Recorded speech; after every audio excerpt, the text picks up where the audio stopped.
On Monday morning, SB 13 will be heard in the Texas Senate chamber on the second floor, and already people are starting to give some misstatements, miscommunication, false statements about checkoff for law enforcement officers. So we've been threatened that if we don't stay out of this fight, that law enforcement will be included in this issue. We always believed that would be the case. We never trusted the politicians to keep their word all the way through this bill.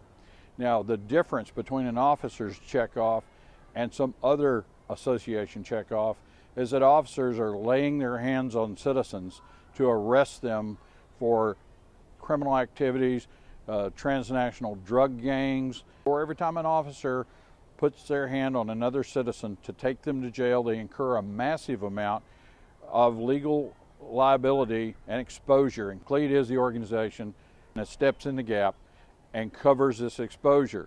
The taxpayers are out no money. There's no cost to the taxpayers locally or any other time.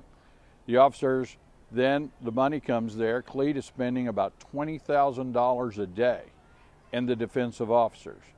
We don't have checkoff for our PAC. There is no closed shop in Texas. It's a lie. This is a bad legislative session where there's a tax on civil asset forfeiture, trying to raid police departments, law enforcement agencies, other operating funds. And we even have a guy that's filed a peasant insurance bill that your life as an officer would be insured, but your family would not receive the proceeds when you die.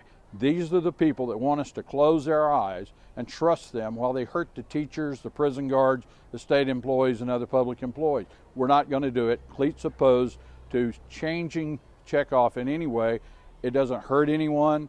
It's an act of privacy out of the person's check. It's their business. It's no one else's business, including the state government. Please oppose SB 13.